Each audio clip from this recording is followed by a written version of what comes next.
Big boss Telugu season 8 రెండో వారంలోకి అడుగుపెట్టింది. Big boss house లో నామినేషన్స్ ప్రక్రియ మొదలైంది. బెజవాడ బేబక్క గత ఆదివారం ఇంటిని వీడింది. బిగ్ బాస్ తెలుగు సీజన్ 8 కి గాను ఎలిమినేట్ అయిన ఫస్ట్ కంటెస్టెంట్ బేబక్క.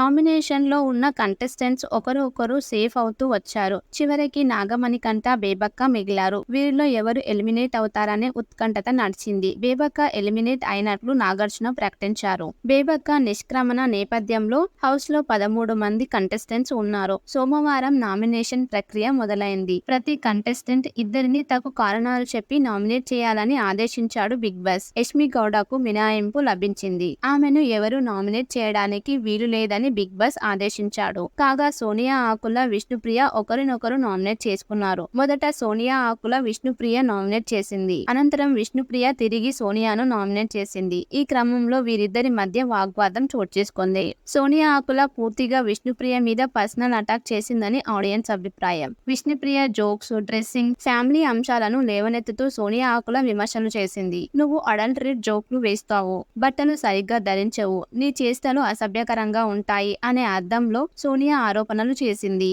నీతో సన్నిహితంగా ఉండే వాళ్ళ మీద మాత్రమే నువ్వు జోక్స్ వేయవు, మిగతా అందరి మీద అడల్టరేట్ జోక్స్ వేస్తావు. బట్టలు ఎలా ధరించాలో నేర్చుకో. నీ పక్కన నిల్చునే వ్యక్తి కూడా అసౌకర్యంగా ఫీల్ అవుతున్నారు. నీ మైండ్ లో ఎప్పుడు అడల్టరేట్ కామెడీ రన్ అవుతుందంటూ విష్ణుప్రియను ఉద్దేశించి కఠినంగా సోనియా మాట్లాడింది. అలాగే విష్ణుప్రియకు ఫ్యామిలీ లేదనే విషయాన్ని కూడా ఆమె లేవనెత్తింది. నువ్వు హౌస్ లో ఏం చేసినా నీ ఫ్యామిలీ చూడదు, కానీ నా ఫ్యామిలీ చూస్తుందంటూ విష్ణుప్రియకు అమ్మా నాన్న లేదనే విషయాన్ని ఆమె లేవనెత్తింది. దీంతో విష్ణుప్రియ ఎమోషనల్ అయింది. అయినప్పటికీ సోనియాపై విష్ణుప్రియ పర్సనల్ కామెంట్ చేయలేదు. సోనియా విష్ణుప్రియ వాగ్వాదం నేపథ్యంలో సోషల్ మీడియాలో వాదోపవాదాలు మొదలయ్యాయి. విష్ణుప్రియ ఈ సందర్భాన్ని సింపతిగా మలుచుకునే ప్రయత్నం చేస్తుందని కొందరు నెటిజన్స్, సోనియా ఫ్యాన్స్ ఎద్దేవా చేస్తున్నారు. విష్ణుప్రియ ఫ్యాన్స్ మాత్రం సోనియా వరస్ట్ అని కామెంట్ చేస్తున్నారు. సోనియా తీవ్ర స్థాయిలో పర్సనల్ అటాక్ చేసినా విష్ణుప్రియ టెంపర్ కోల్పోలేదు. తన పాయింట్ సూటిగా చెప్పిందని ఆమెను సమర్థిస్తున్నారు. మరోవైపు సోనియా ఆకుల మీద నెగిటివిటీ నడుస్తుంది.